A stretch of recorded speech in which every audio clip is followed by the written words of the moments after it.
if I fart loud, would this pick it up? We about to find out. Fart. I'll wait. Like, oh no, I did, but it's like a silent killer. So that's what the pillow's there for, really. If someone's farts or appreciate that. The squeak. I was thinking that too. I was like, you know what? These feel like fart catchers. Not dream catchers. Fart catchers. These are ass catchers right here. Hold it in, save it for later. All right. We'll cheers this. Get this shit jumping. Boom. Boom. Oh my God, Aaron Chase. Is it always you? I feel like it's always Aaron. Yeah.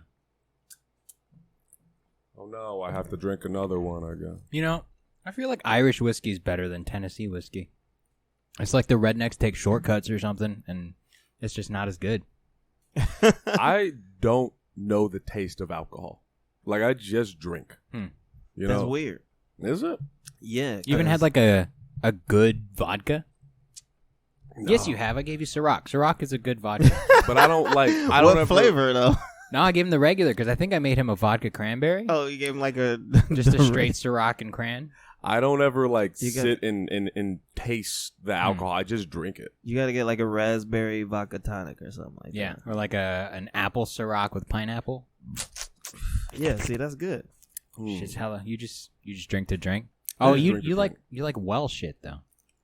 Yeah, well, I think it's because it's cheaper. Yeah, it's economical. It really makes the most sense. You know, it's more economical drinking in your car before you get in. That's way better. I did get a flask and walked around Chicago, and I felt so city. Why don't you just put it in a water bottle? Put it in a hydro flask. It made me feel old school to have to be able to open my jacket and then take a nip and put it back in. No, you get a Gatorade and you pour half of it out and then put the other half vodka and then. Oh, you're a professional. And then you go play sports. Oh, dude, yeah, I like running. Not drunk, but like on a nice little buzz where it's a little like extra tipsy effort. hooping? You never hooped tipsy before? Fuck, really?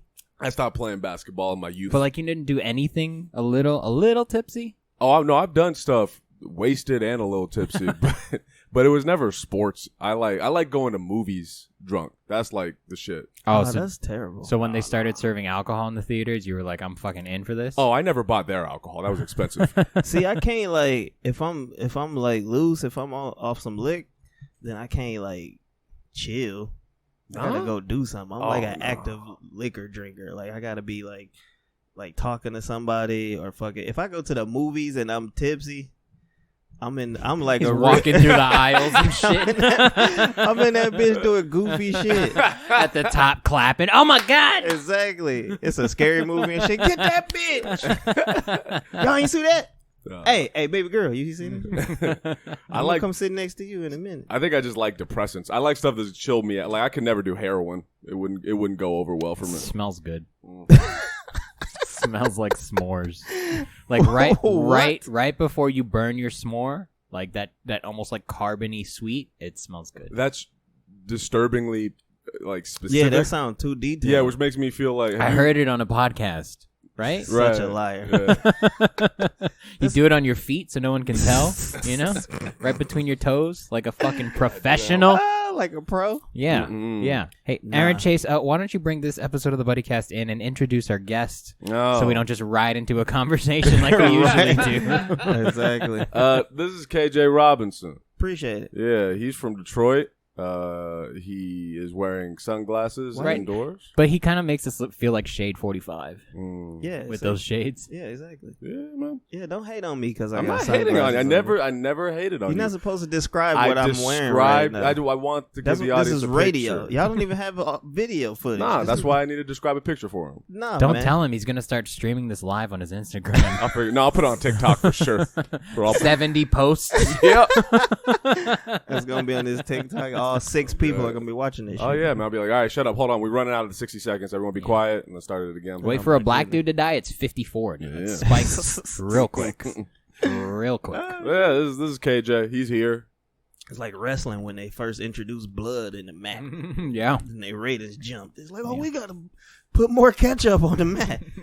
And then Mankind comes out. You're like, this isn't even the right organization. Sir.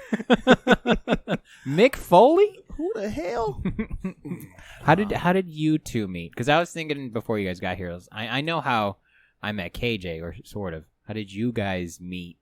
Because I feel like you guys met independently, and I met you independently later. Yeah, it was weird. I met him at it was Improv. You met me at the Improv? Yeah, because At the Groundlings? I'm just kidding. Nah, it was who I forgot who told me about you. I forgot who it was, but one of my homeboys was in town, and he's from Grand Rapids, or not from Grand Rapids, but he's like from Middle Michigan. His name is Mike Ball. Shout out Mike Ball. That dude working right now. What up, Mike? What's his Instagram handle? You should drop his Instagram.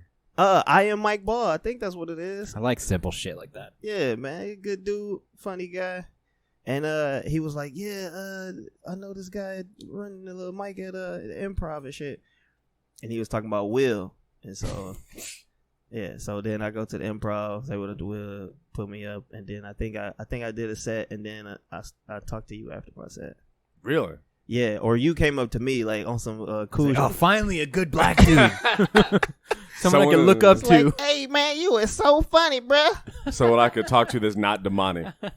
I don't remember that. I remember Damani inviting you to the getaway.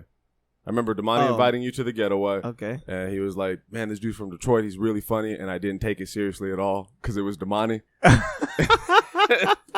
And I was like, I remember you were quiet. You're on your little headphones doing your thing. Yeah. Listening to his set. Obviously.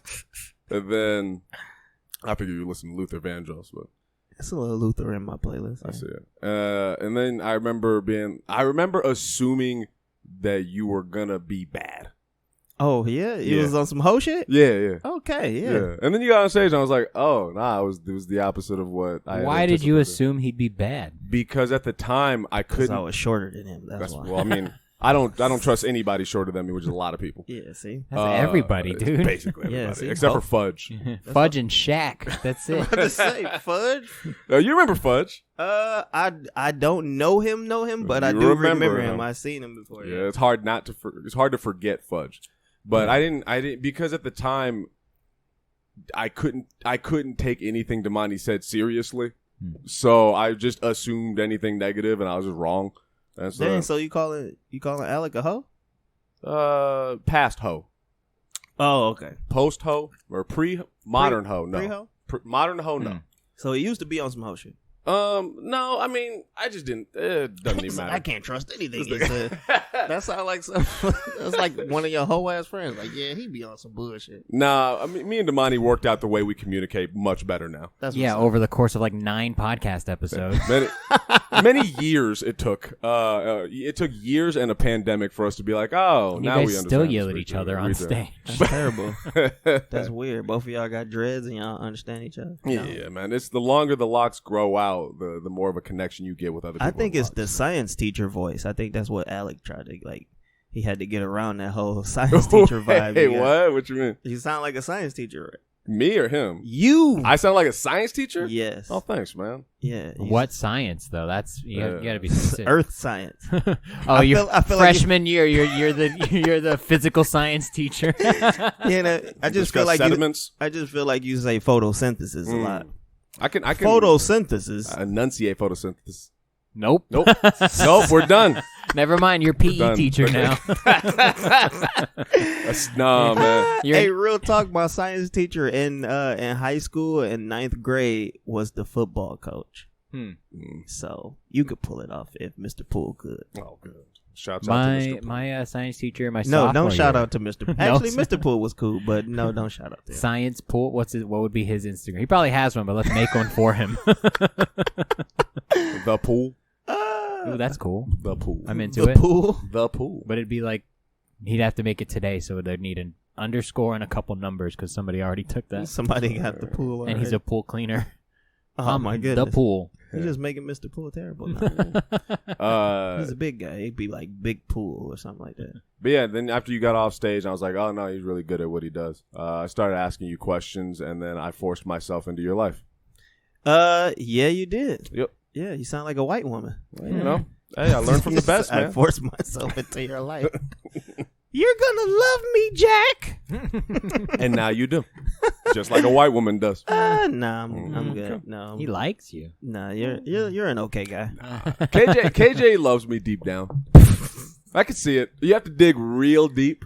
And, we got a cool bond. We got a cool friendship. You gotta, like, you're the. This is like watching an episode of The Bachelor. Like one person dropped the L word, and the other just refuses to say it. Right? And he's like, no, we got a connection. I mean, we're all right. I mean, like we'll give us a couple minutes. Not too bad. We'll figure it out. No, I was just like, at the time, as soon as that rose ceremony comes, all right. For me, I was just like, oh fuck, I need to talk to somebody that's been doing it longer, because by that point we'd been running the buddy system at least we'd been doing the shit together for at least like 2 years now. I don't know, it's pretty early though. Yeah, it might have been first year. Really? Yeah, really, I think so. Yeah, this was like 3 years ago. Yeah. So yeah, okay, but I know before we made it officially the buddy system, we had been doing it for a little bit. I don't fucking know. But somebody told me the buddy system like when I first got here. Oh, well. To stay away, you should have listened. Yeah, you really should have. Yeah. Look where you're at now, bro. Here we are. We didn't help you at all. This is not a bad apartment though. This is not a bad spot. The carpet's nice. It's not crunchy. Again, I have Yolanda to clean it. It's great. Yeah, you guys are no help. By the way, but I appreciate the stage time. Truly? I appreciate the workout. No, at the time, the weight gain. At the time, it was like we had been doing it long enough to where all of the people that started screaming at me from the beginning were gone, and then it was a bunch of newer people. And so to see someone, like just people that had never done comedy before were doing it about the same time as we had been doing it. So then to see someone who had been doing it longer, I was like, all right, I got to gravitate towards that. Yeah. And that was my logic. Yeah, KJ been at it like 32 years. Yeah, now, man. So. He's at least 67, right? At least. Yeah. Those are the original aviators he's wearing right now. The first ones, man. Yeah, they're the aviator. Got them Dragon Ball years. I'm like Goku. He's like 71 or some shit. Right. With a 9-pack. Exactly. Looking 26 and shit. Yeah. So wait. Go back. You said there was people screaming at you and then they disappeared? What happened? Oh, were you there, George, with the whiteboard debacle? Yeah. Okay. So once upon a time, before George was helping me make this shit work, I was treating comics like they were adults. And so I had at the Hideaway, mind you. Which yeah. is, the Hideaway, I would say, is big business for comedy in Riverside. So you had it. Yeah. You had the Hideaway. It was before George was helping me with the Hideaway. So I was running up and down the stairs, and I was trying to do the music and host and get the audience. And I was doing everything. I was looking like a crazy person. Okay. And I didn't want to deal with the list. So I just put a big whiteboard on the wall, and I was like, all right, comics, just first come, first serve, just get in line, write your names, and then I'll look at the whiteboard when I get a chance.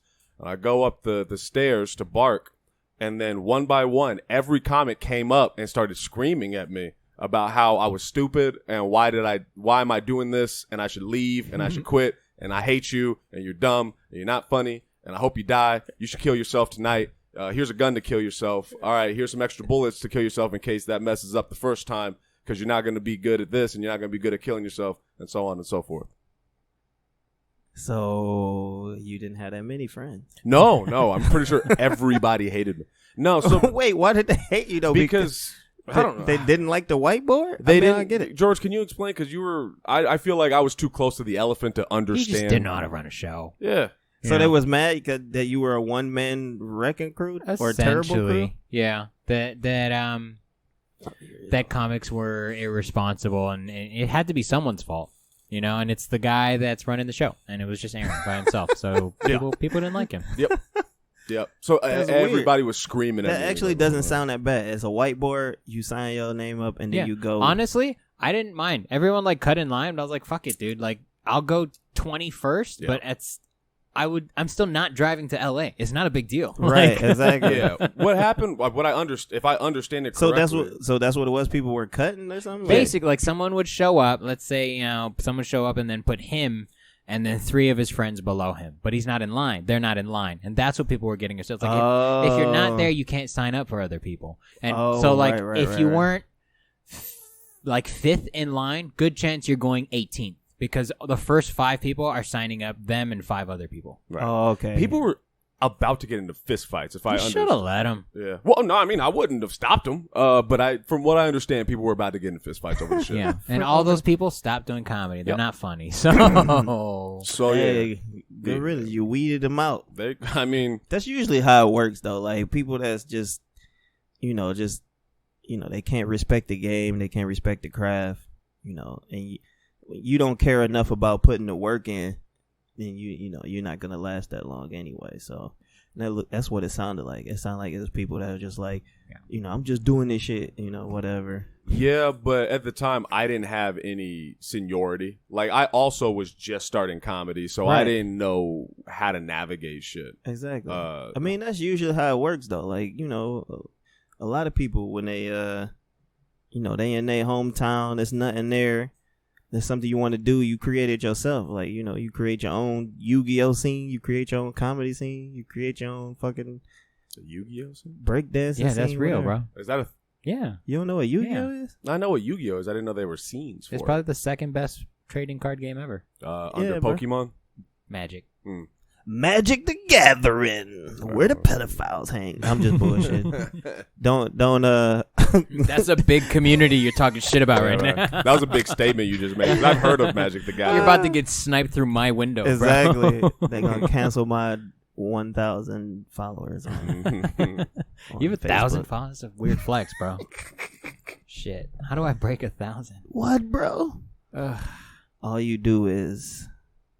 I don't know. I don't know if I care about followers, and I know that like that's the currency that we trade in now. But I'm still just trading in funny. Like if you want a good show, holler at your boy. If not, you're missing out. Like Exactly. whatever.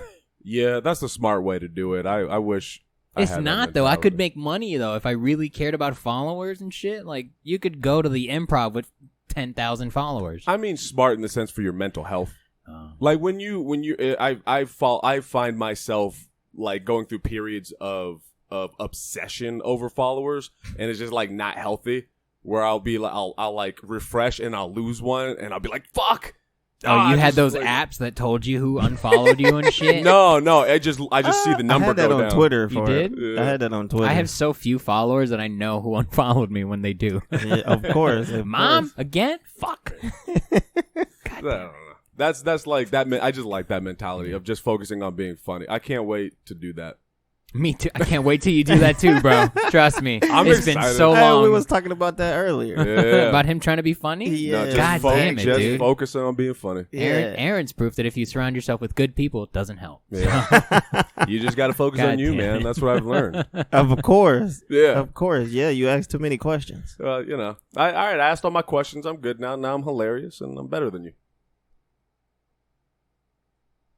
Nobody believes you, bro. Just speaking into existence, man. You're speaking into The existence. people that's listening to this are like, the fuck he just said? It's called manifestation, guys. I've been reading. Mm-hmm. The only thing that's funnier than me on you is your horrible chest. Let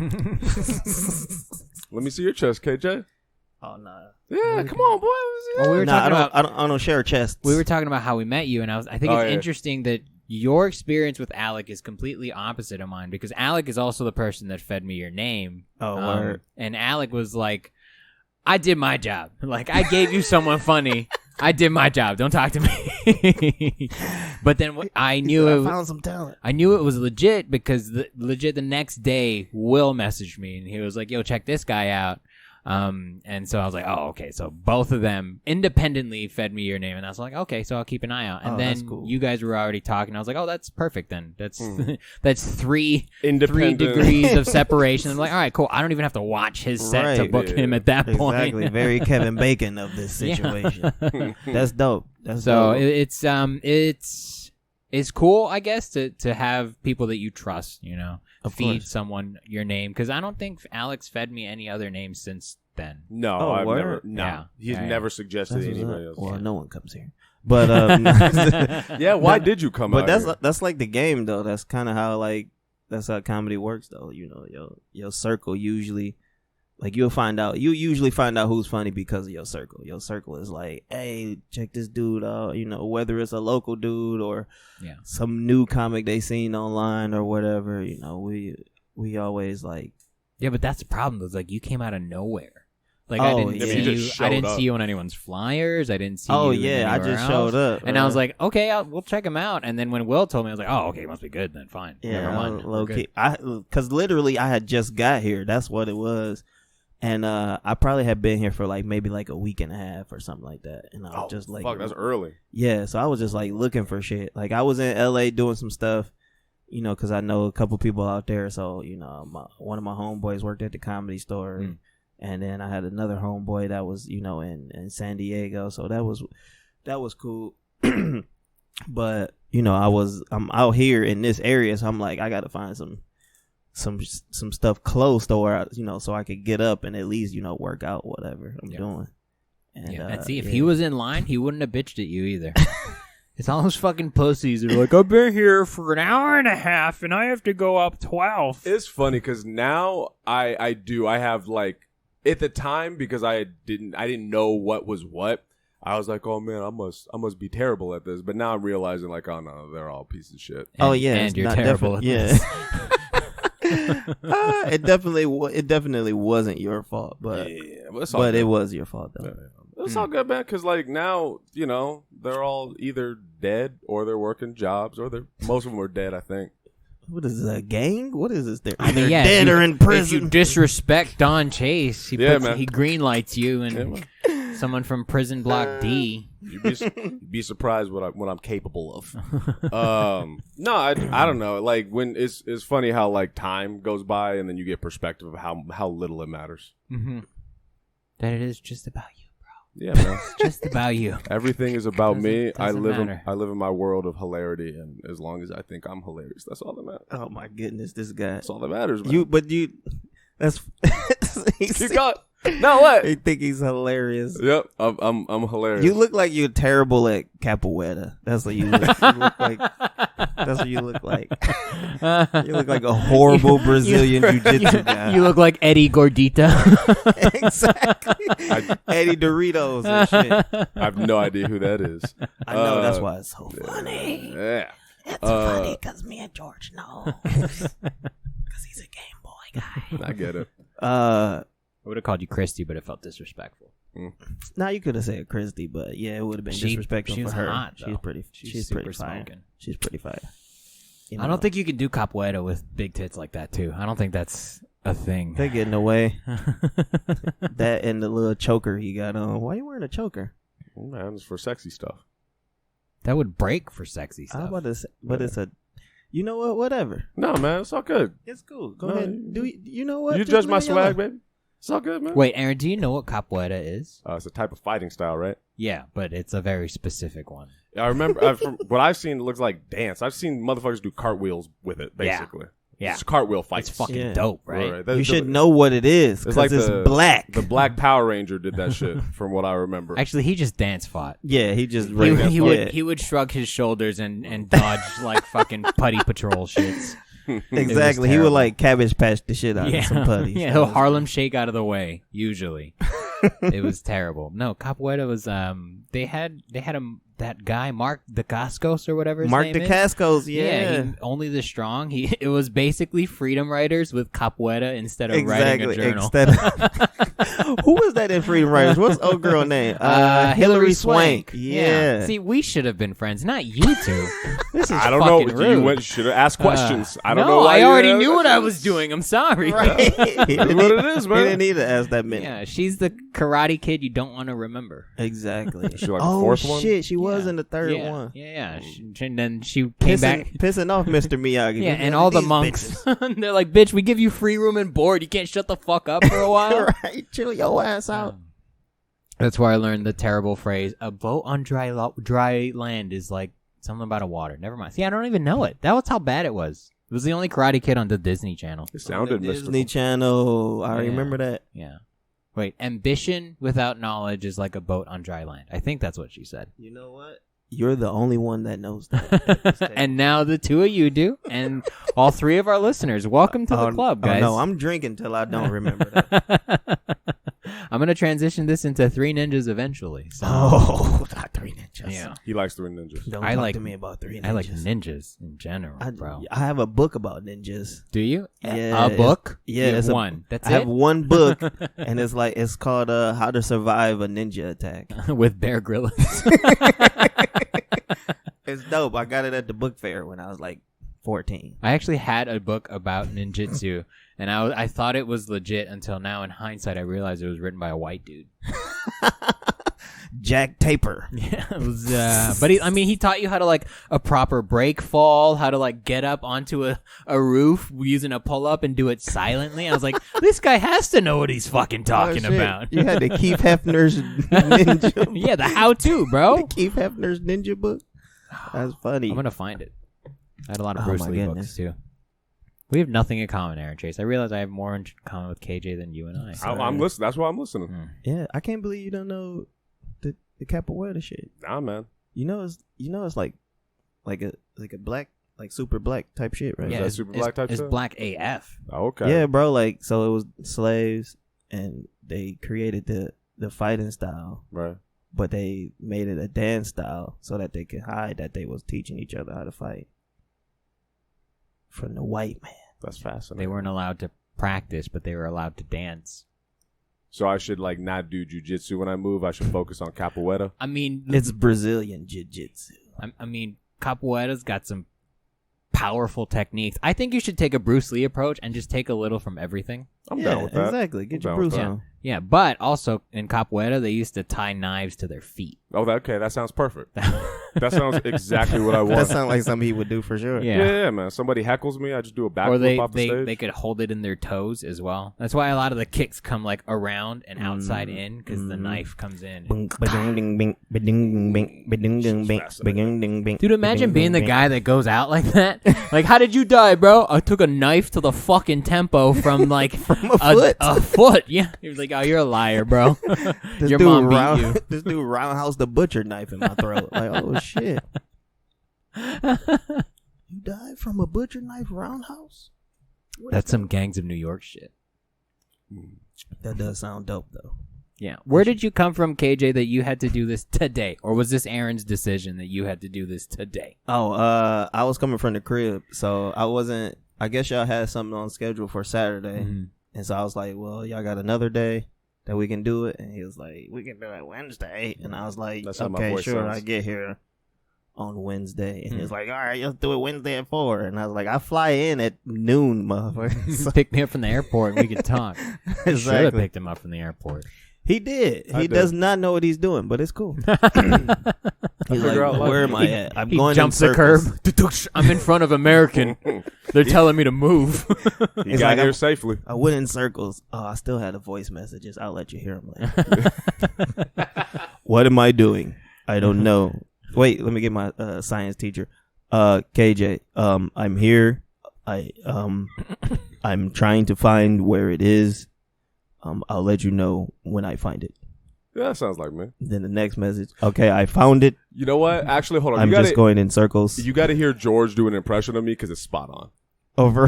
No, I'm serious. Of someone, of you picking up someone from the airport? Yeah. Okay. Okay. Get ready and watch the physicality of it too, because he'll do I it have to perfect. think about like the whole scenario. I'm very method with my acting, bro. Very method. He's like, I've never seen this one before. Okay, where's my phone? So, for the listeners, I'm holding my phone because I don't know how to hold my phone to my face because I'm Aaron Chase and I record out loud. So, KJ, I think I'm here. I don't really know what I'm doing around here. Hang on, what's that? Okay, no, I'll call you back. That's pretty much me. Okay, I think I'm here. I'm in front of where the fuck am I? Spirit Airlines.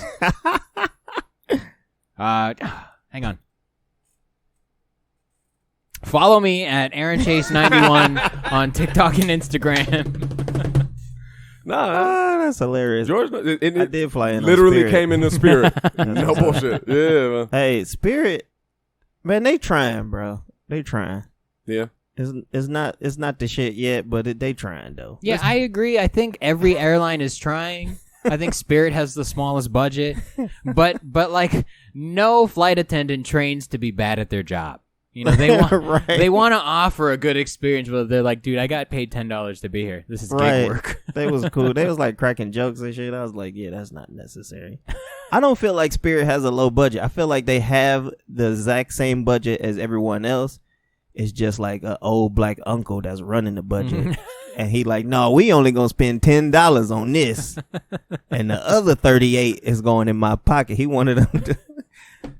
you never had an uncle like that where you give him like $20 in gas, but he only put like 7 in there and keep the other 13 for himself? No, that was all on my dad's side of the family. I never get to see them. Oh yeah, see that's Yo, see, $7? that's $7 back in the day to fill your tank. Though. Yeah, $7. I mean, yeah, that's exactly what happened. He'll still do it to this day, but yeah, back then that shit went further. Oh hell no, you never get your uncle $50. That nigga, he gonna call you and ask you to do shit. Yeah, you need me to do something today? What's going on? Like, no, Charles, I don't need nothing. You show? Yeah, I'm good. All right then. Well, you know my number. Aaron Chase, are you gonna try and start your own mini scene in Chicago? No, I'm gonna do the opposite of that. I'm gonna sit down and I'm gonna be quiet. I don't know if you're capable of that. Oh shit! Does George know that you talked to Ha Davis? No. You remember that? Or Ryan Davis? No, he doesn't know about that. Oh, that's funny. Nah.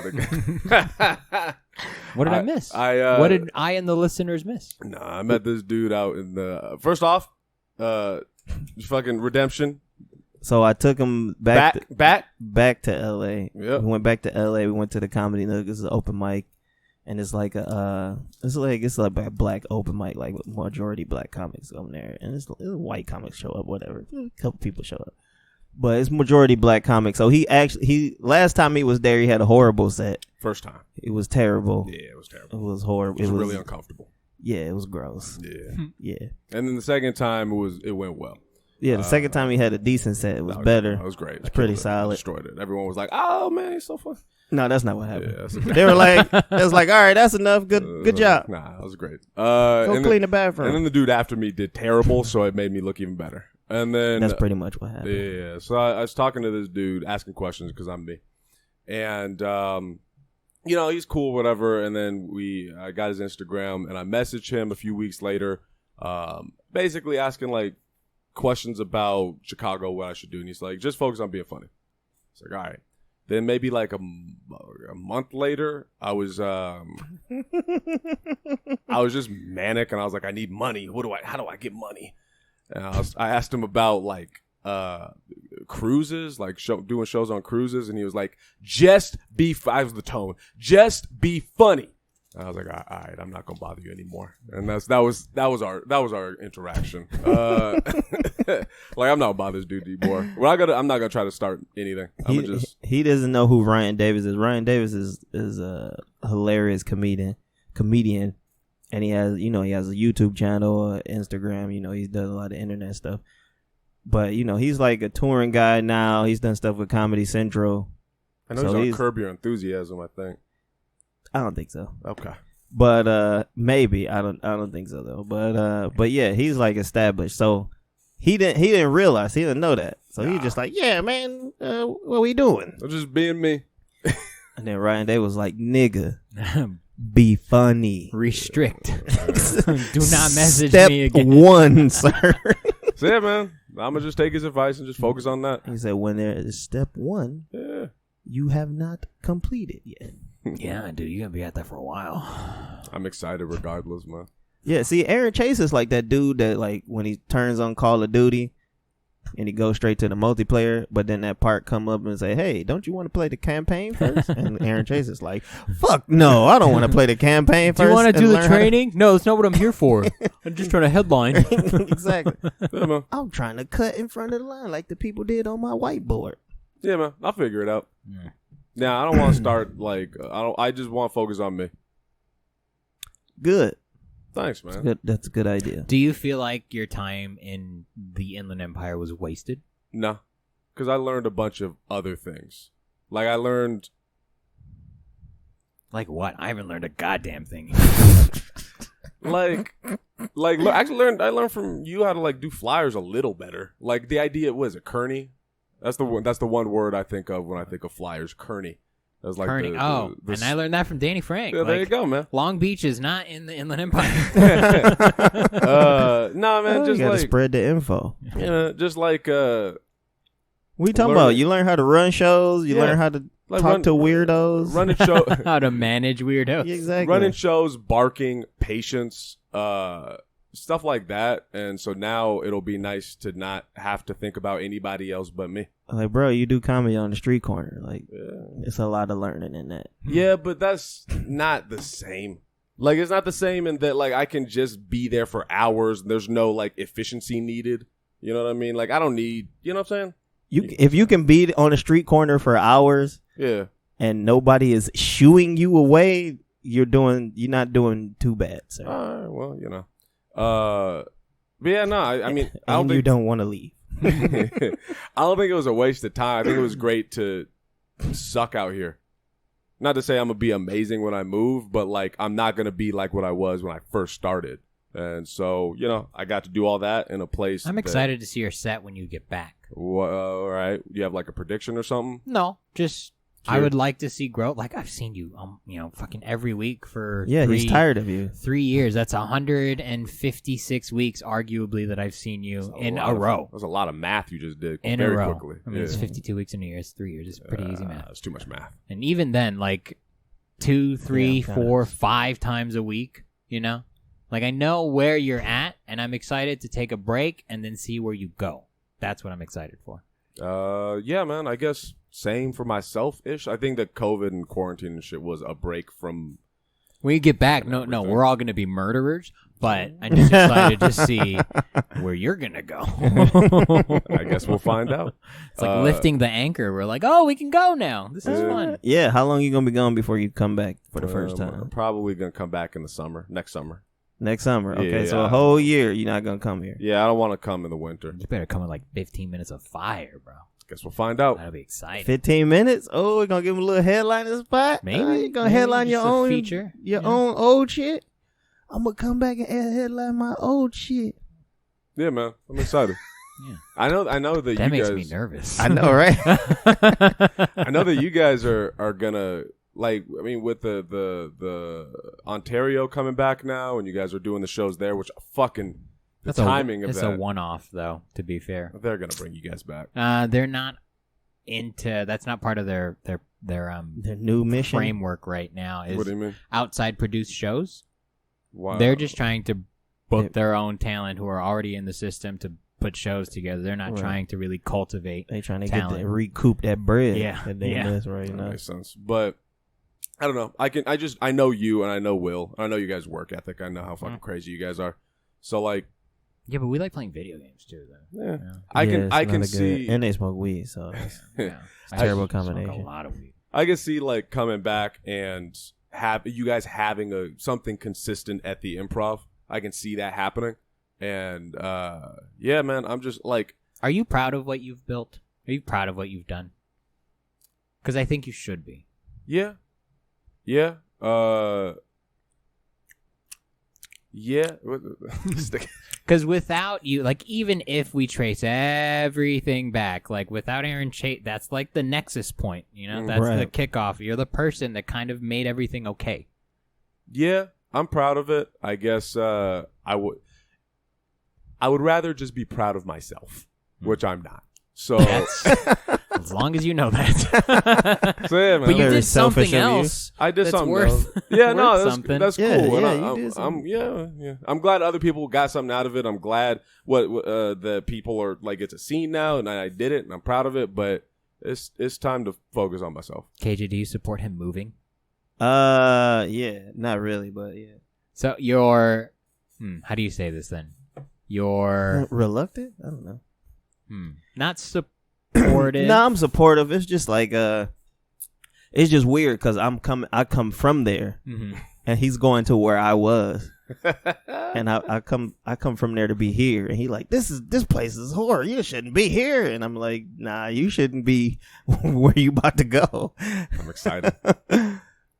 but I mean, you know, sometimes people got to grow up. I see that, and I think that's what he's really looking for. He's just trying to like. You could have driven to Oregon, bro. You didn't have to go all the way over there. Yeah, but then I wouldn't be able to have a. Does Oregon have a really good comedy scene though? They've got a decent size. Them in Arizona, I'd say, has a decent scene right now. Okay, sweet. Yeah. I might have to check Oregon out and see what's good. It's an easy drive too, straight up. You know? Sweet. So sweet. quick. Yeah, you are going like to like the jungle, the Midwest. Yeah. Like, nah, bro. That's like I just came from that bitch. Yeah. Ooh. I'm excited, man. No, it's only cool. I only go back for the mac and cheese. I don't really go back You for the Midwest, my nigga. Nobody goes to the Midwest for the Midwest. Nah, I mean he had a whole thing of mac and cheese that was mixed with chicken or what was it? That sounds fire, bro. You know what? I should slap. Yeah. No, it was steak, bro. Steak, Respect my Bad. gangster, Steak. okay? Steak, Yeah, son. I mac come and from cheese and steak. Yo, the lobster mac and cheese. Yeah, at I only have Disneyland the is best. fire. The best of mac and cheeses and steak. Good stuff. I never had the mac and cheese at Disneyland. They have lobster mac and cheese. got lobster. How Oh, expensive okay. is that shit? It's not that bad. You get lobster mac and cheese in a bread bowl. It might be like $17 or something. Oh, that's not that Which is bad. pretty fair. That sounds pretty good. Yeah, most of the food in Disneyland is fairly priced and it's quality. It's not fair food. It's pretty good. So I don't know. I've been to Disneyland like twice in my life. missing out. Look at this I've place, been to bro. Disney World, never been to Disneyland though. You missing out too, dude. What are you doing? Somebody told me that they got a really good Monte Cristo sandwich there too. At least at Disneyland they understand that the food's expensive, so they make it good. Like I bought a cake for someone's birthday from Disneyland. I was like, oh, it's just gonna be a fucking cheap ass cake, but it was a Ghirardelli like ice cream cake. Oh shit! With like, and they made it that day, and they iced it. and It was like $40. I was like, oh, this is fair. This is more than fair. That's You are pretty solid. Disney decked out, huh? Yeah, dude. I drink the Kool-Aid, bro. Fucking Simba all over this bitch. Yeah. Delightful. Yeah. Gross. Disturbing a little bit. I was the Black Panther before Black Panther, so I thought I'd hang it up. That's blasphemy, sir. And I will not be tolerating anymore.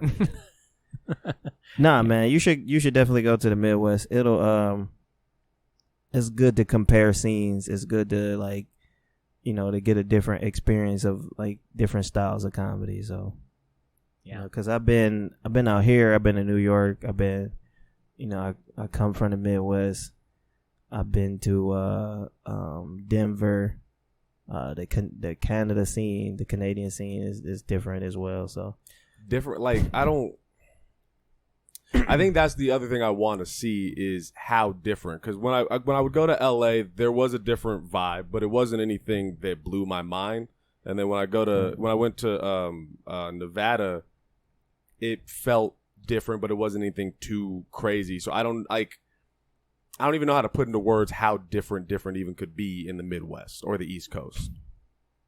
Like how different could it possibly people communicate differently out there. be? Okay. Their vocabulary, their lexicon is completely different. Vogue. Their sentence structures are different, you know. So what you think is conversational might sound very LA to them. Really? Right. Yeah. So it's like one of those, like, you don't know what you don't know. Right. And so until you go, you might be doing your set completely different when you get back because you have to generalize it for. I'm gonna be a stool fucker when I come back. Dude, I will fuck you if you fuck the stool, dude. Like, Jesus Christ. if you come back fucking a stool, I'm gonna cry. Okay. Yeah, I would rather you quit comedy than fuck a stool.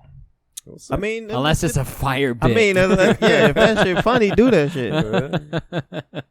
Usually it's funny. I've only probably seen like one dude who fucked the stool, and I was just like, yeah, I saw someone do it on a kill special. This motherfucker.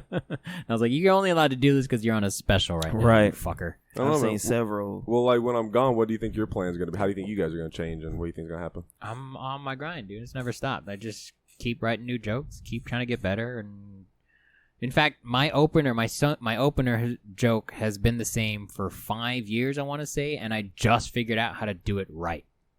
So, Which one was it? Terrible. Just No, I agree. It's fucking awful. The Filipino jokes. That chunk right there, like there, it was just one over, but it's probably like a minute and a half, 2 minutes now. Right. A chunk, and I just figured out how to do it right. So I mean, just keep at it. Like that's what's up. Yeah. I was looking at like some I watched this old video of me that's like 30 minutes long or 20 some minutes long, and it was a video I did right before I came out here back in the Midwest, and some of the jokes in the video I still do,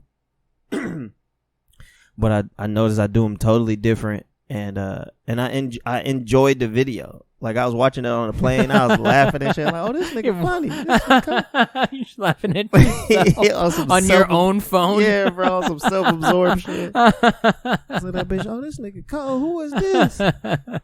I was watching it like I had share AirPods with a stranger next to you. I had it up like I could see it, and then a dude next to me so he could see it and shit. But I don't know if he was looking at it, but I was looking at him like, you see this shit? But it was just cool to, like, you know, compare how my set is now to back then. But it was pretty solid. You gotten better, you would say, or more refined at least. I feel like I've gotten better. I definitely feel like I've gotten better, but it's just like I like looking at my old stuff to see if I like what I carried over, what I changed, what should not have changed. Like, because some stuff worked better back then than it does now, and that's only because I probably changed something because of where I'm at now. Like, trying to fit into the whole LA California thing. Now, do you think you would have gotten as good as you are now anywhere, and that you're just, you know, grinding, or that being in California and like having that kind of in your direct sights? Nah, I mean, I feel like I'm gonna always progress. But I mean, you progress as far as like your goals. Like, so whatever you set your sights on, you gonna progress towards that. So because I'm in California, I feel like my style has changed a little bit because I'm trying to fit into what I'm trying to accomplish out here. But if I stayed in Michigan, I still would get better. But it would be a different type of better. It'd be a different style. It wouldn't be like to do TV or to do commercial. You know, like, you know, it wouldn't be. You just want to tour the thumb. I get it. You know? Exactly. It'll be, you know, it'll probably be more crowd based than I am out here. Like, I think I write more since I've been out here, and at home I still wrote a lot, but it was more crowd based because I was doing shows constantly, like all the time. So it would just be like, how can I make this better for shows, instead of like, now I'm writing jokes, but I'm like, how can I turn this into a sketch, or how can I write this for this sketch with this group, or how can I write this to turn it into something, you know, whatever. I think that's what I'm excited for myself, like seeing what the style, like the stool fucking thing aside, seeing how I change based off of a new environment, and not having a new enough environment for so many years is just hampering on myself. So I'm interested in seeing what happens for myself for that. It's not about you anymore. It's about me now. Be funny though. Just you know, it's like watch my email inbox is gonna be flooded with Aaron Chase questions and shit. And not even texts. It's all gonna be voice. It's gonna just be voice. Audio clips. Exactly. Be pissed. Like, you fucking up my memory on my phone, sir. I can't play this when I have no reception. I can't watch HBO Max now. I'm even excited to like not ask anybody any questions. My intention is to be very quiet. Just quiet. I'm just gonna sit, not gonna bother nobody. I'm just gonna do my set, shut the fuck up, drink my drink, smoke weed when eventually I can, and go on the subway and sit. That's the most excited I am for you. Just spark up a new blunt. Yeah. For the first time. Oh, it's gonna be delightful. Oh, it's been good. Actually, taking a smoking break's been healthy. That's a really gross. healthy I'm gonna thing. go pee. All right, me and you can talk about sobriety. That's right. You are not smoking. Right? I am not smoking, and I even like was able to like sleep like a normal. I still got to take some melatonin gummies. You know, take a few of those, but yeah, of course, you know, there's nothing wrong with that. But placebo. Yeah, you think placebo? Melatonin? Yeah, because usually what the gum is usually weed, right? Just regular melatonin gummies. It doesn't have THC in it. But do you usually use weed to help you sleep? Yeah. Okay, then. Placebo. All right, whatever. Do you do both? I did. I used to do both. Okay, let's just wait for George to return. Just sit in silence. You hear the flushing and him washing his hands. You can hear me eating his airhead and shit. Oh, they're delicious airheads. Nah, man, but yeah, it's different. It's different in the Midwest, man. It's just a different way we cultivate talent out there. That's all. And what? Like I feel like it's more aggressive. That's my vision of it.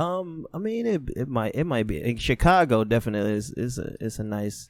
That's a really good scene. You know, they get down over there. There's a lot of killers in Chicago. Shout out Chi-Town. But just the local comedy in general in the Midwest, like the comedy clubs, they more supportive of comics and whatnot, and you know, and that sounds so nice. It sounds right. Yeah, it's like because you know out here is different. You know, it's business. It's always business, and then in the Midwest it's business too. But you know, it's more opportunities. Like the comedy club will present you with more opportunities to get on their stage. So, and they you know, and they like they put local guys up over the weekends. You know, that's what's dope. Like even when I was first starting, like my first year or two, I was MCing. You know, I could MC like guest MC at the comedy club over the weekend, or like the day before the weekend. So they would do like this the Ann Arbor Comedy Showcase. They would do Thursday, Friday, and Saturday. Friday and Saturday was like the main weekend, and then Thursday they would do like a guest host.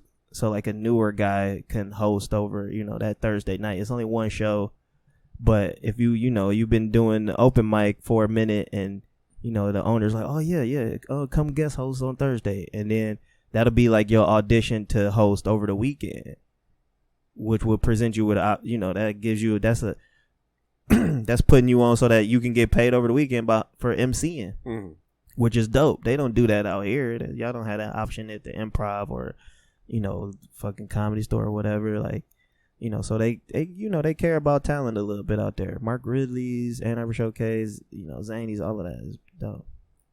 Yeah, I think it's important to cultivate talent. Like if you want, I think LA and California got lazy about their entertainment. It's not, so many people come here that they don't have to. Yeah. I mean, and it makes sense here why they don't do it. I mean, it sucks that they don't do it, but it makes sense why they don't. It's too much talent. The level is the spectrum is so wide. You know, you got fucking from HBO special people all the way to the fucking garage mic people. So it's, you know, it's no reason for the comedy club to be like, why are we going? Yeah. Why would I put up this garage mic dude when George Carlos Mencia or George Lopez is about to bring his own dude to MC or feature or whatever? So yeah, but I think it also gives comics like us a very specific opportunity to cultivate said talent, because that's a market that exists in every other scene, but it doesn't exist out here, and because nobody wants to do it. Everyone wants to be a star. And, exactly. You know, y'all grind is definitely different. But you know, people that put on shows here and you know respect comedy and put people on, you know, that's what's dope. And I like that about y'all scene though. Y'all kind of got to get it out the mud yourselves, you know. Y'all don't have, you know, is y'all don't have like, you know, a little comedy uncle helping y'all out. It's just y'all. Oh, there's plenty that try though. Trust me, there's plenty. Of... I have come across the old heads that be like, man, back in the day, I remember Chris Tucker ain't had no goddamn time. Nigga only had 6 minutes. Like, oh, all right. Thank you, sir. I mean, you've seen most of the scenes, though, you know, in this area. What's your favorite part about all of them, individually or collectively? Let's see. My favorite part about all of y'all scenes is that y'all all hate each other. That shit is dope. I don't hate anybody. I really don't. Nah, y'all. It's funny. I want y'all to. Have, like, I really want to, though. Trust me. Right. Like y'all have phantom beefs. Like it be people beefing with IE from the OC and shit, but nobody knows about it. But that shit just comes up in casual conversation. Like, yeah, man, I can't never get on in the IE. You like, what? How? Why not? I don't know. Shut up. It's weird. But no, man, all of you guys' scenes are Phantom Beefs. That's a great shirt. all all you guys scenes are fun though. Like San Diego is cool. I like San Diego. They got all of their clubs like fucking right next to each other, walking distance and whatnot. And all of those dudes they're too friendly in San Diego. I Yeah, don't trust them almost. all of those dudes are really cool with each other. They're too nice. It's I know a couple people down there. It's pretty cool. It's not too bad. And then LA is solo dolo to the max. Like people are kicking with each other or whatnot. You know, you have your little cliques, you know, crews, you know, people are crewed up. But for the most part it's like, you know, you gotta get it on your own type shit. But you know, out here, IE, OC, y'all pretty much stick together. Like all the OC guys are really cool with each other, and all the IE guys are cool together, and girls, sorry, and ladies as well. All the IE people, all the IE, all the OC people, exactly. They. Plus the theys and thems, and neutrals, and left signal and right signal. And drive and self-drive, overdrive, and all that. Reverses as well. But but yeah, you guys all stick together, man, and I think that's pretty dope. You know, y'all got the buddy system thing pumping off, so y'all got not y'all crew, but y'all still kick it with, even if they not in the crew, y'all still kick it with everybody. You know, so that's dope. And then you know the OC, I haven't been back in the OC in a while. I gotta get back down there. But all those guys, you know, all those people down there, they doing their thing too, and they got a nice little crew. It's a couple cliques, but they all still like, you know, kick it with each other. So. I think the OC scene suffers the most from being in the shadow of LA. Like the IE's separated enough where like we're kind of standalone, but the OC is just like, oh, it's just not LA. It's next to LA. Yeah, it is like really next, like really close. And then. And I think people like do more stuff in Long Beach instead of the whole OC, like, you know, Huntington Beach and fucking Fullerton and all of that shit. But the Long Beach is the spot that stands out more than the rest of it, and I think it might be like some little phantom beef there as well. But no, they, you know, it's dope. They do their thing, and, you know, I fuck with it. I like the OC. I like doing stuff outside of LA because, you know, y'all get crowds. Y'all get y'all nice little responses. Everybody it's a different vibe every time. In Covina, it's a different vibe. You know, it's just a lot of different. I like the variety. I like that. I like being able to, you know, to blend in the different spots. So that's dope. Do you have a favorite club out here? Maybe not necessarily a scene, because you seem to like everybody and everybody seems to like you. But do you have a spot where you're like, oh, I'm excited to go here? I got a couple spots, man. I fuck with Worthington's. I like what y'all doing in there. That's killer. That's always dope. You've been there in the last 2 weeks? I haven't, actually. It looks dope as fuck. Yeah. Yeah, I want to do some. I want to do something at the W at Worthington. I told W. you, holler. Yeah, I got you. Matter of fact, I'm gonna get up with you after this. I like that spot. Chatterbox and Covina, they back now. They doing their thing. I always loved it there. It's a great spot. What else? It's always just weird to park in front of someone's house before I go do comedy. Like, you gotta park in that neighborhood if you don't get there early. Yeah, it's always weird. It's weird, but they got the little $5 pizza spot across the street. So, you know. Oh, yeah. Pizza. You know how much I love pizza. Exactly. Your goofy ass love pizza. I love pizza, man. Pizza gonna be great. What else? It's a spot in Huntington. It's a couple spots in Huntington. And in the OC. Is there a spot that doesn't exist that you're like, that should come back? That was fun. It was this little outdoor thing that was in front of this arcade. It was like this market. I forget what the market was called. But Paul Antonio, San Antonio, McFadden's. Yeah, McFadden's. Yeah, that place is dope. Yeah, I love McFadden's. That was always fun because people were like, you know, I love being on stage and people walk by and be like, oh, this dude's fun, and just stop and listen. Like, that's dope. You know, so, and you can always tell, like, is McFadden's closed? Or just not active right now? They're not doing any comedy there, but I don't know if it's open, like they doing anything. I think you've been to restaurants are just public. Oh, it's like an arcade up top and like a half a food court on the bottom. Yeah, it's cool. That sounds like a lot of fun, actually. And I like arcades. Like, that used to be my ritual back in the day. I used to hit the arcade before I would go do shows over the weekends. Like old school 80s fucking Pac-Man. Pinballs, and they got like everything. The original Time Crisis. Yeah. I just play as long as they got Street Fighter 2. That's all I care about. That was the ritual. I go play a game of Street Fighter 2 and get as far as I could, and then after that, for me, that's killing the car usually, and then the next one I get fucked up. I always lose on like either Blanca or fucking or like Balrog or somebody. That's because their moves you need to charge, not the computer doesn't. Yeah, fucking rude. Exactly. The Rude as computer fuck. be cheating like a motherfucker. But anywho, yeah, McFadden's was dope, and what's the comedy club in Huntington Beach? I can't remember it. I don't know. I don't get invited. But shout out to Kenny Weber, man. They got I love their stage. They got a really dope stage. And I am jealous of any place that has an elevated platform to do comedy. Right.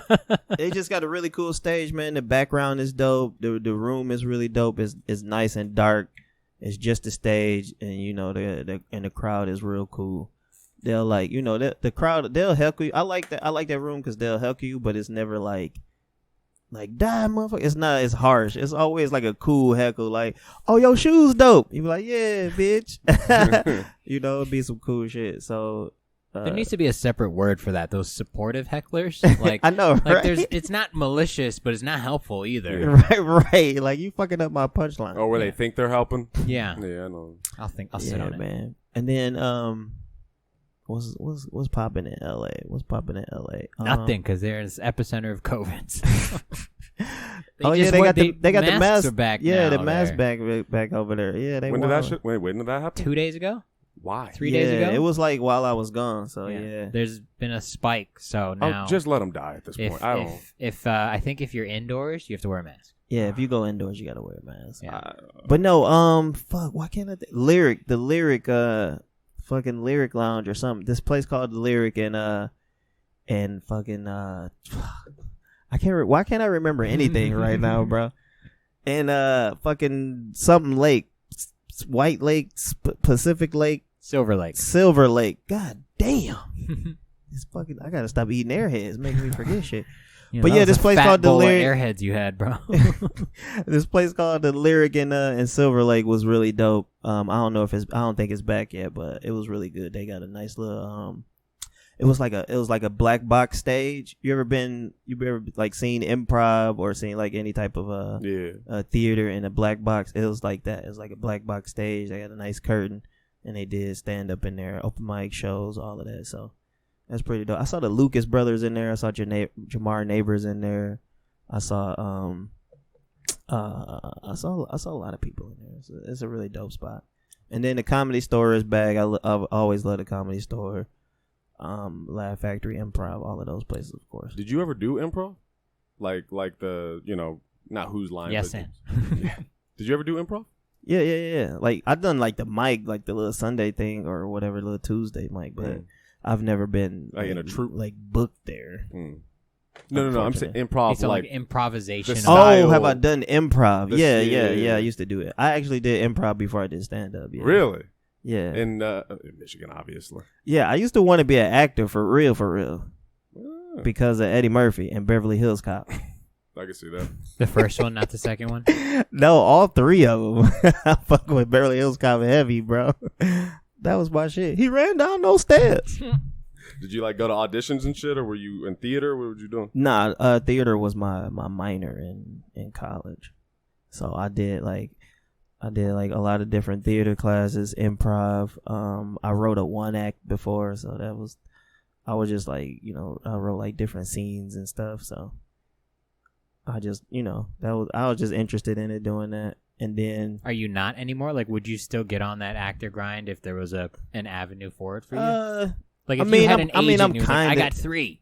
Right. Yeah, like I'll kind of get into it. Like I've went on a couple auditions since I've been out here. I've done like, a couple TV spots, but I'm more comedy, more comedian.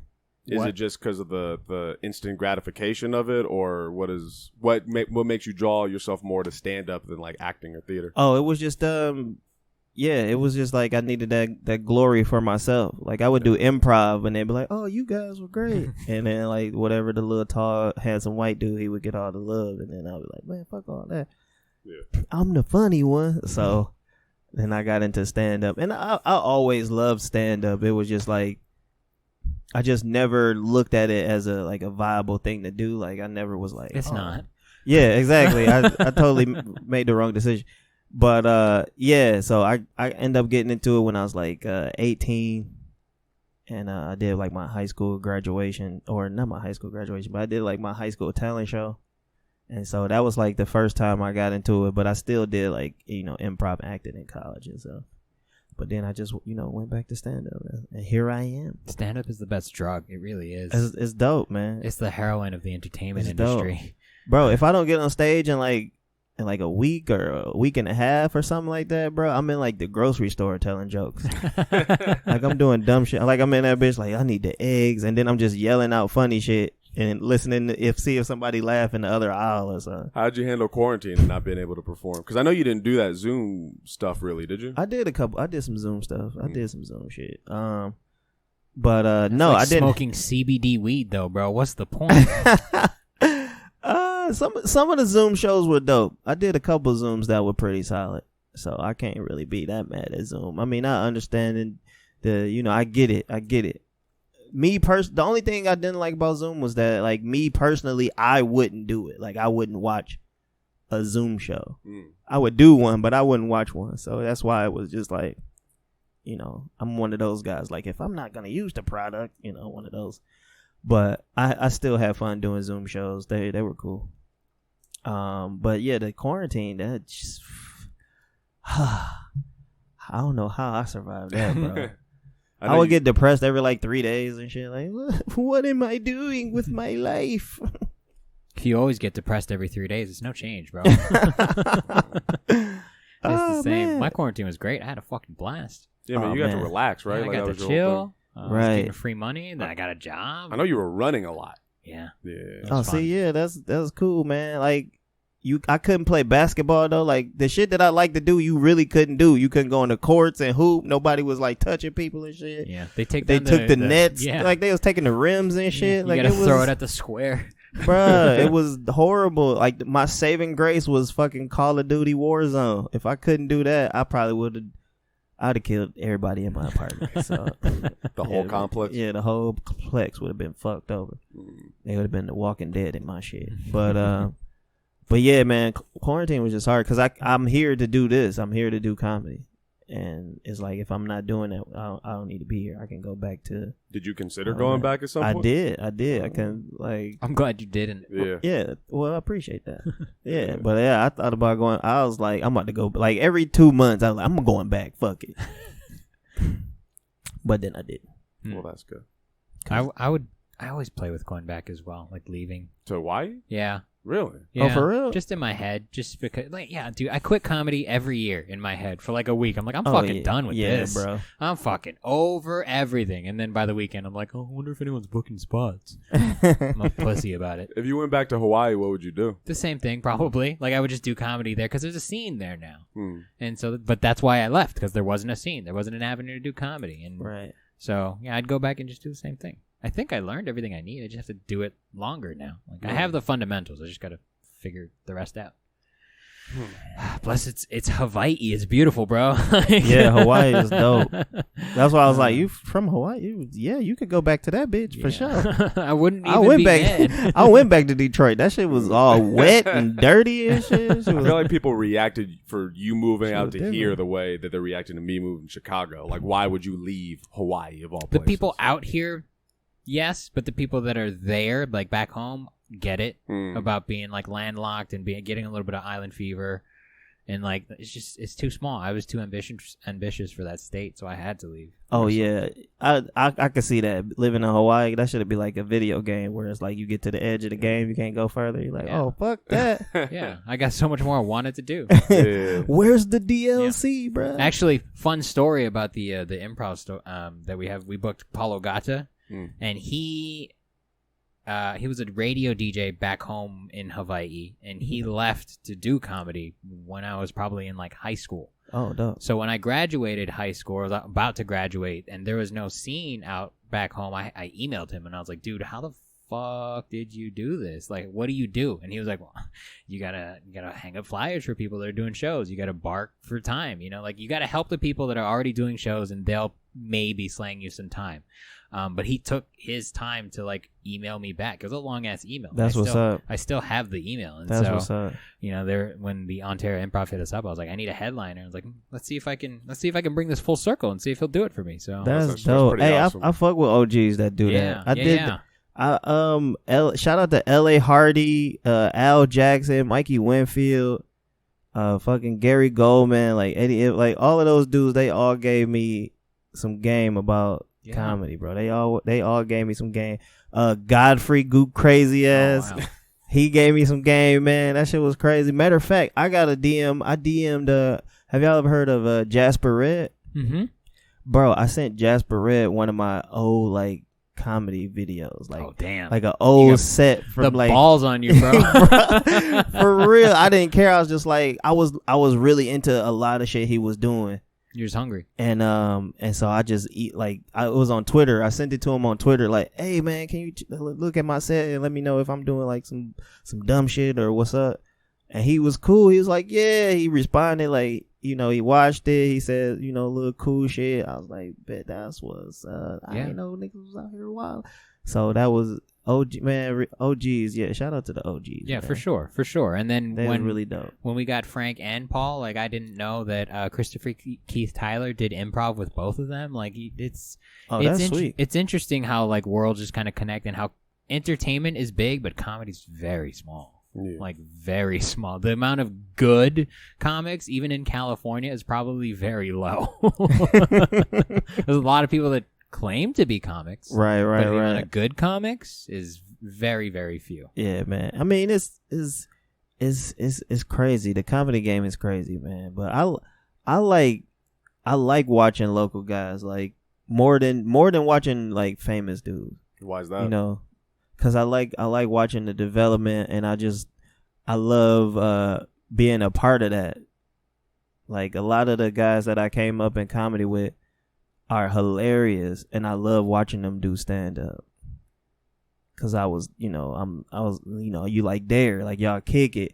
You'd be like, oh yeah, I remember that joke, or I remember I was there when he was thinking about that shit. There's like a personal touch to it. Yeah, that shit, and it's just great to see growth like that.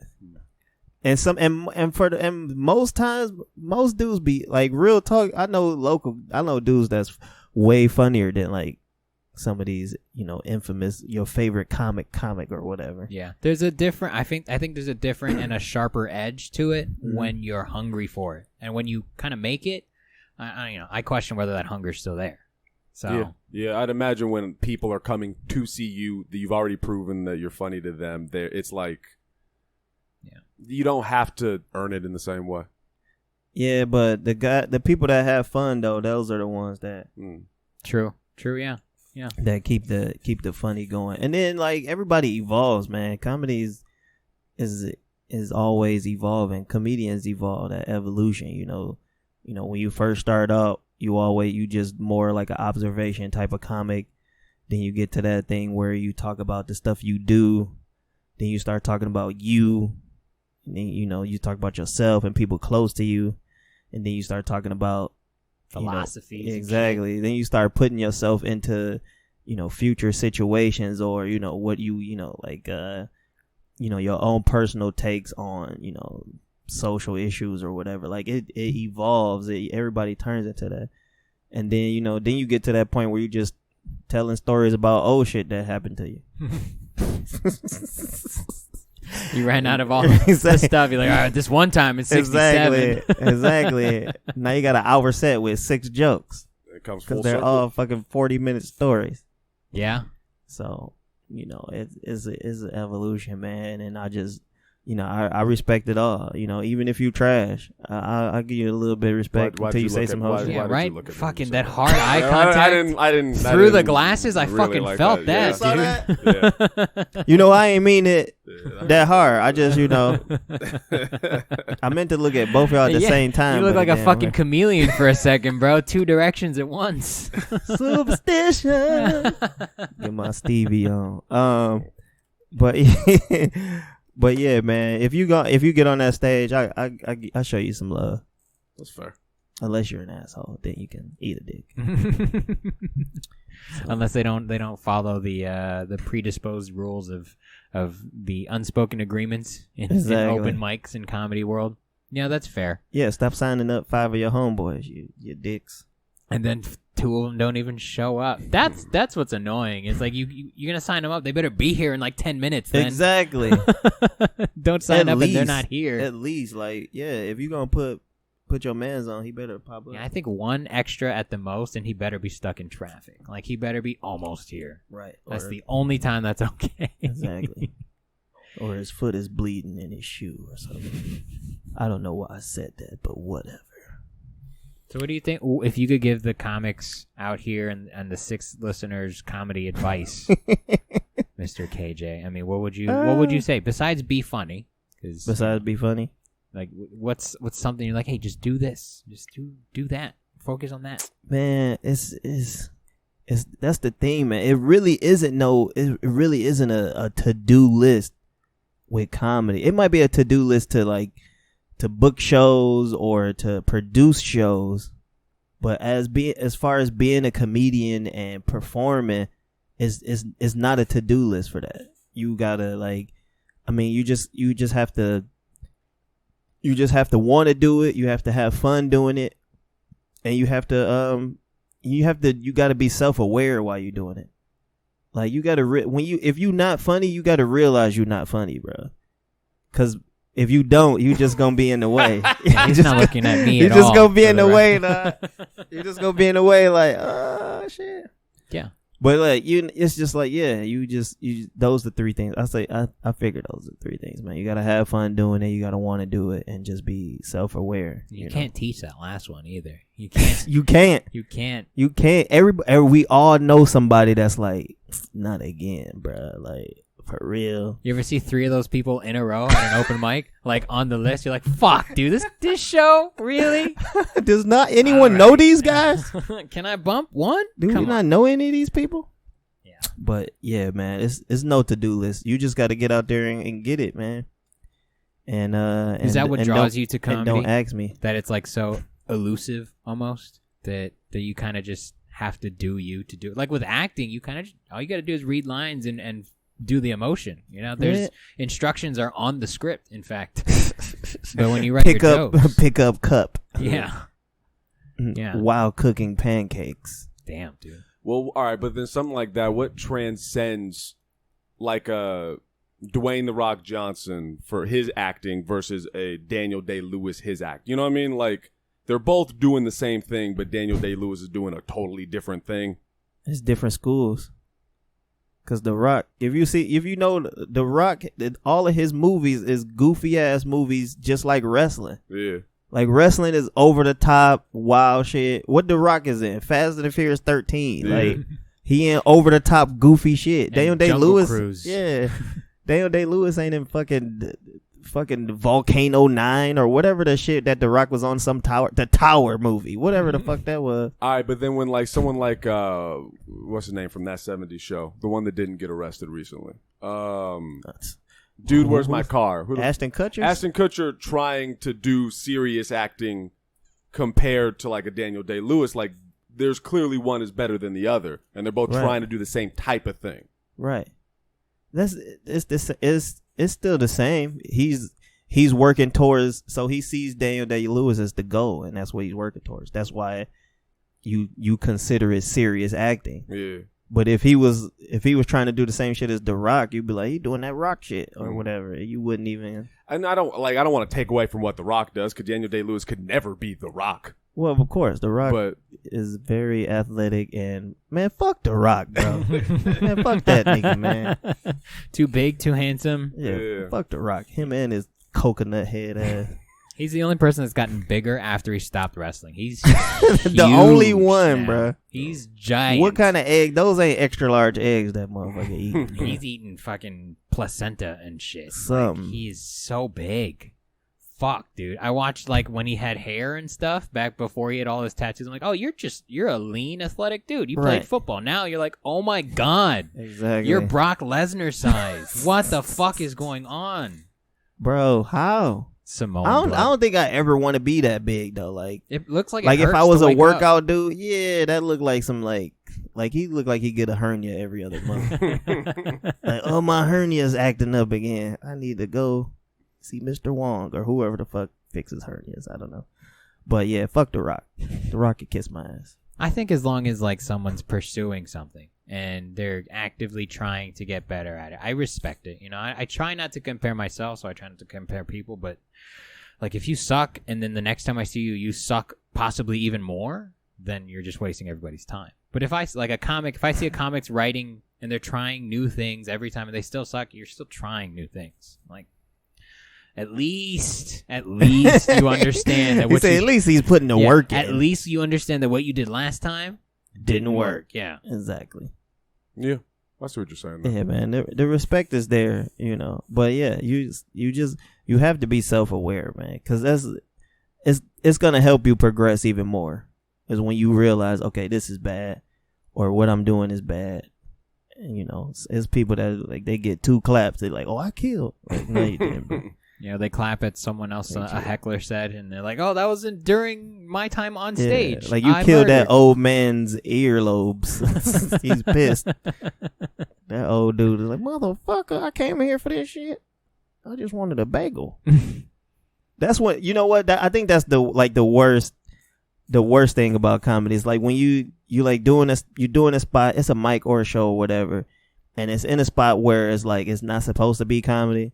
So there's people there that's not really expecting it, but there's people there that's like, oh yeah, let's see what this is. Like, okay, yeah, I wanna enjoy myself. And then like comics go up and they're doing good. You know, people are like, yeah, this is cool. And then it's that one dude that like 2 or 3 dudes go up and they just horrible. And then people say, oh, we should never have brought this here. Like, yeah, that's always the worst part. We've lost plenty of venues because of that. Yeah, that's always the worst part, man. But it's hilarious when it does happen. It's so funny. It's because they can't, what do you say, Aaron? They can't be present. They're not being present. I don't know what it is, but I just can't be present. Oh, man. I just like seeing people crash and burn on stage. That shit is just funny.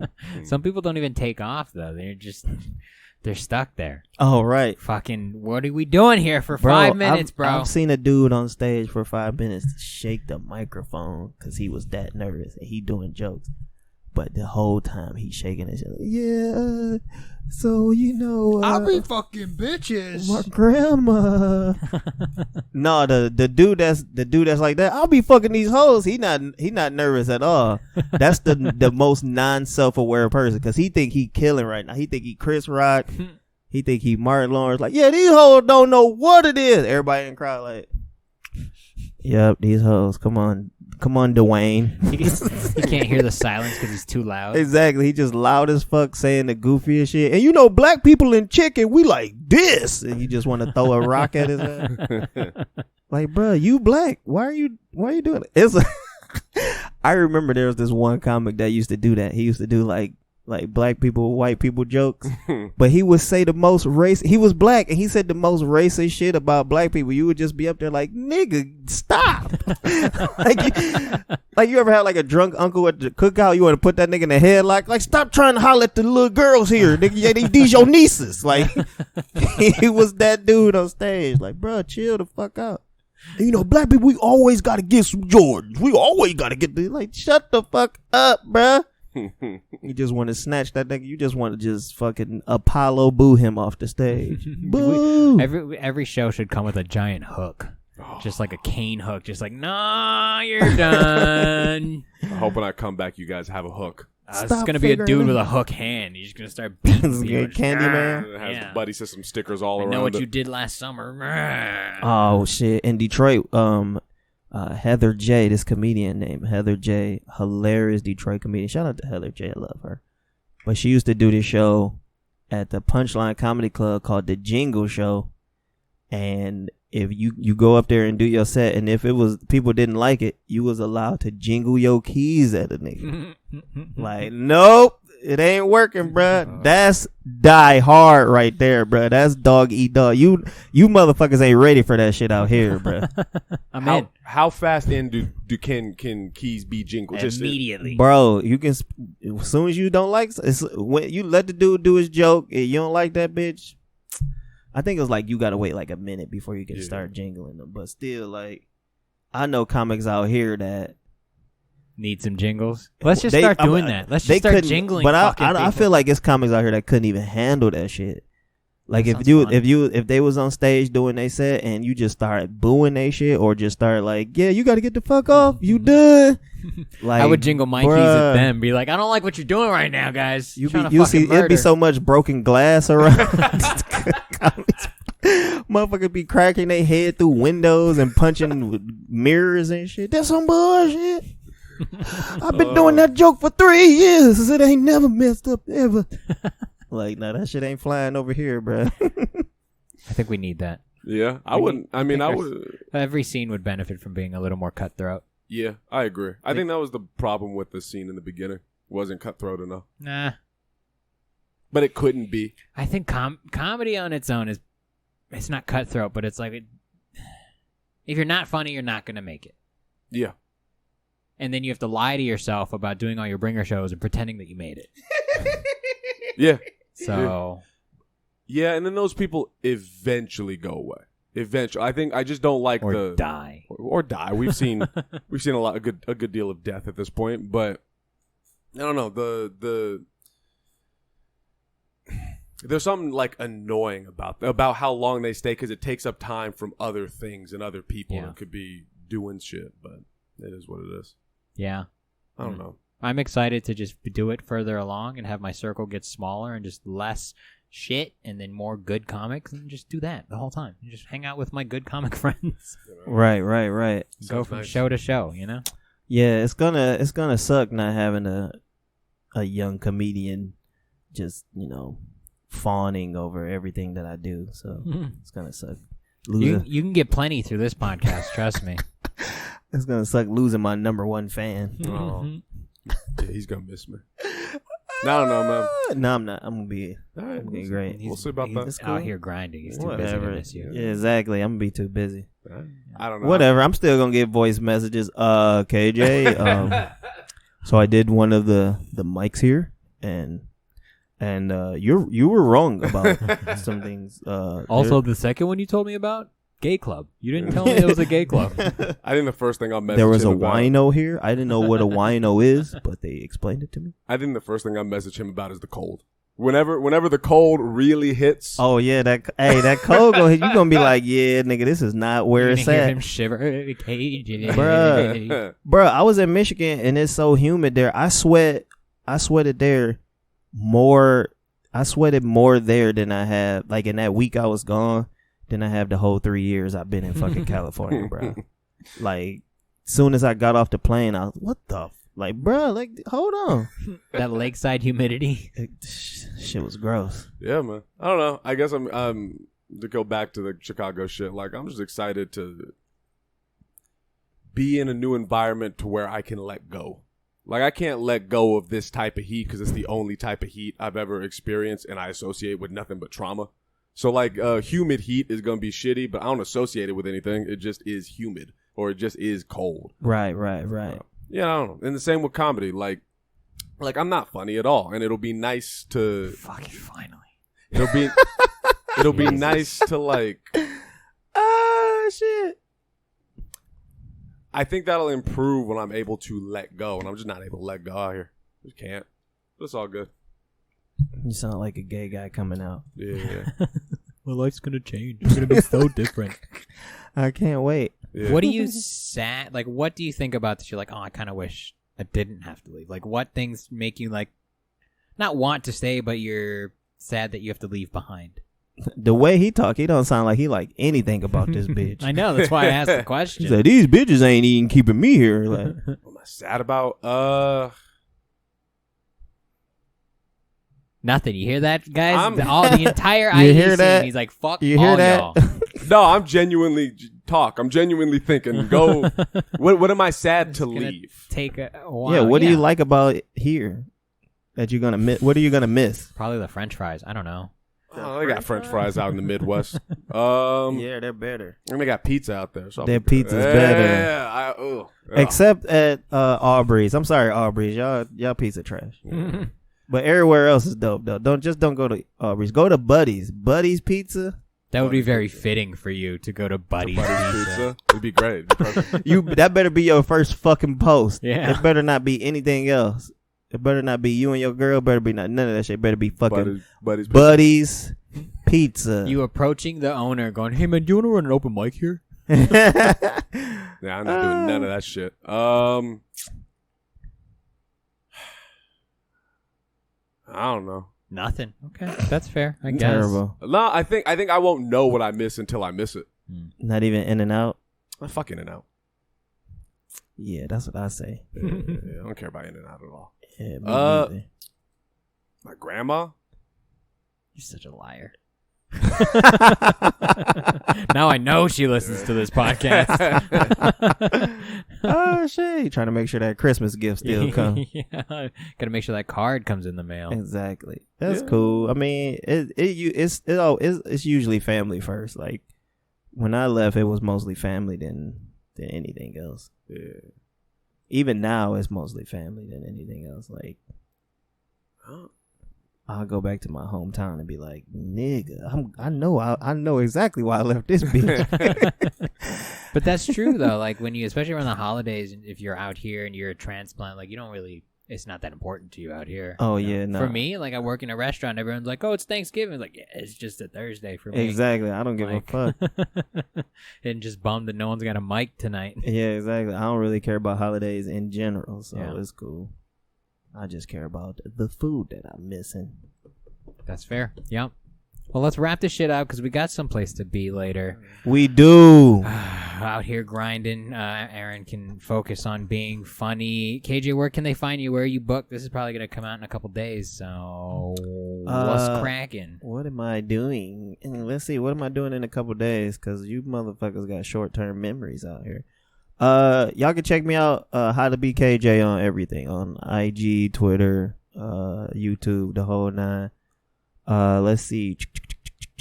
I'm doing a circle pit on the 31st. Barbecue show is in Fontana. And I'm also doing a show. I'm doing this bodega show in LA. I'm doing a bodega show in LA on the 30th. And I'm also doing Accidental Chaos.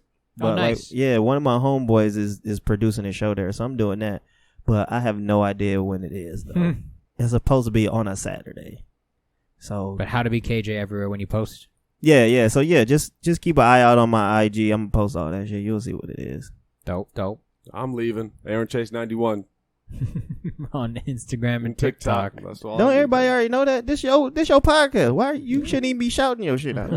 Why leaving. you trying? You taking over my shit right now? I'm leaving though, so it's not my podcast anymore. It's George's podcast. No, it's still your podcast. You still own the damn podcast until you leave. You ain't left yet. This is my time. I'm trying to shout out my shit. Yeah, but I was also my belt size is 38. Do you have an Amazon wish list too, KJ? Exactly. Yeah, no, actually, that's what I want to shout out. I got an Amazon wish list on my TikTok and Instagram. Please give me utensils for cooking.